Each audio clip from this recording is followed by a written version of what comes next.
Briar rose. A king and queen once upon a time reigned in a country a great way off, where there were in those days fairies. Now this king and queen had plenty of money, and plenty of fine clothes to wear, and plenty of good things to eat and drink, and a coach to ride out in every day, but though they had been married many years they had no children, and this grieved them very much indeed. But one day as the queen was walking by the side of the river, at the bottom of the garden, she saw a poor little fish, that had thrown itself out of the water, and lay gasping and nearly dead on the bank.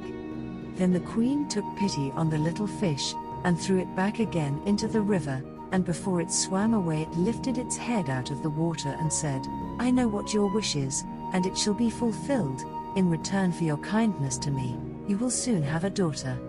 What the little fish had foretold soon came to pass, and the queen had a little girl, so very beautiful that the king could not cease looking on it for joy, and said he would hold a great feast and make merry, and show the child to all the land. So he asked his kinsmen, and nobles, and friends, and neighbors. But the queen said, "I will have the fairies also, that they might be kind and good to our little daughter."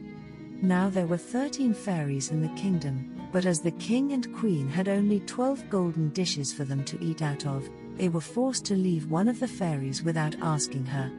So 12 fairies came, each with a high red cap on her head, and red shoes with high heels on her feet, and a long white wand in her hand, and after the feast was over they gathered round in a ring and gave all their best gifts to the little princess. One gave her goodness, another beauty, another riches, and so on till she had all that was good in the world. Just as 11 of them had done blessing her, a great noise was heard in the courtyard, and word was brought that the 13th fairy was come, with a black cap on her head, and black shoes on her feet, and a broomstick in her hand, and presently up she came into the dining hall.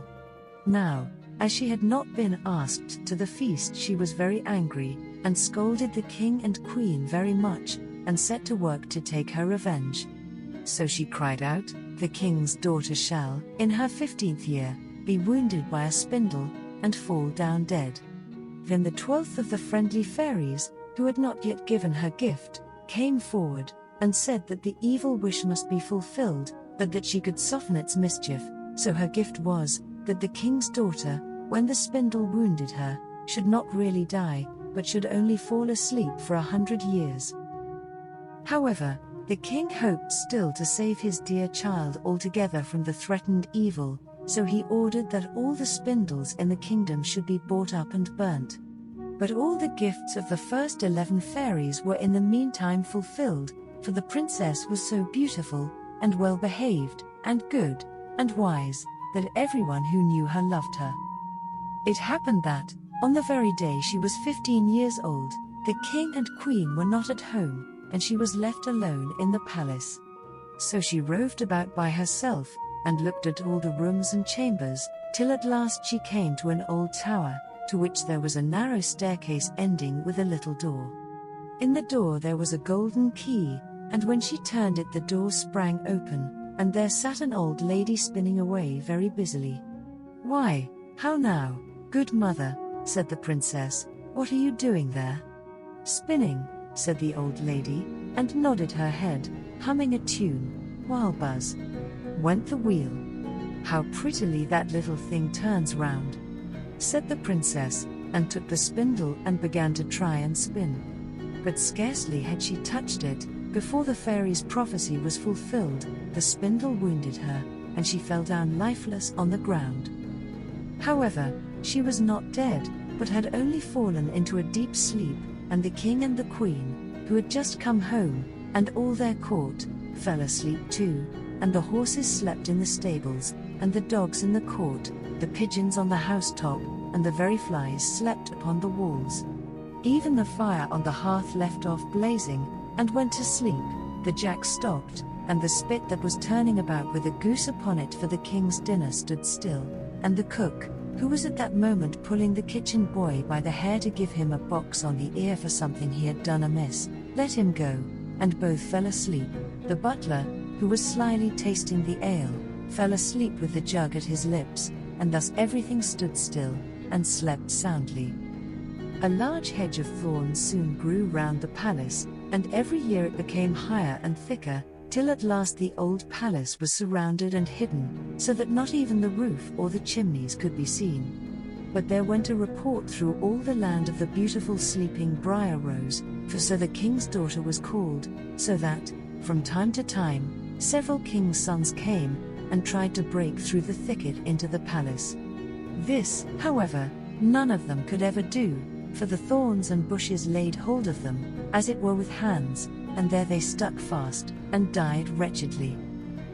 After many, many years there came a king's son into that land, and an old man told him the story of the thicket of thorns, and how a beautiful palace stood behind it, and how a wonderful princess, called Briar Rose, lay in it asleep, with all her court.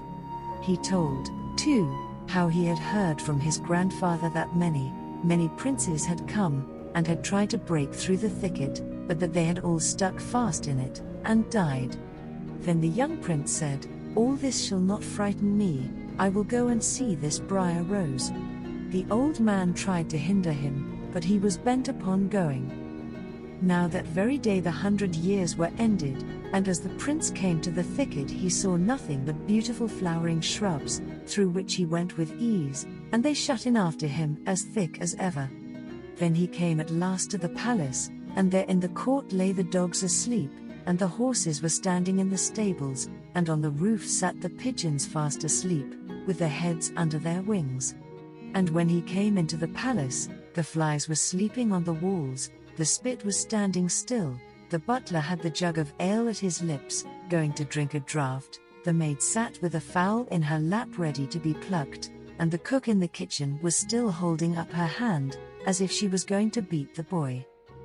Then he went on still farther, and all was so still that he could hear every breath he drew, till at last he came to the old tower, and opened the door of the little room in which Briar Rose was, and there she lay, fast asleep on a couch by the window. She looked so beautiful that he could not take his eyes off her, so he stooped down and gave her a kiss. But the moment he kissed her she opened her eyes and awoke, and smiled upon him, and they went out together, and soon the king and queen also awoke, and all the court, and gazed on each other with great wonder. And the horses shook themselves, and the dogs jumped up and barked, the pigeons took their heads from under their wings, and looked about and flew into the fields, the flies on the walls buzzed again, the fire in the kitchen blazed up, round went the jack, and round went the spit, with the goose for the king's dinner upon it, the butler finished his draught of ale, the maid went on plucking the fowl, and the cook gave the boy the box on his ear. And then the prince and Briar Rose were married, and the wedding feast was given, and they lived happily together all their lives long.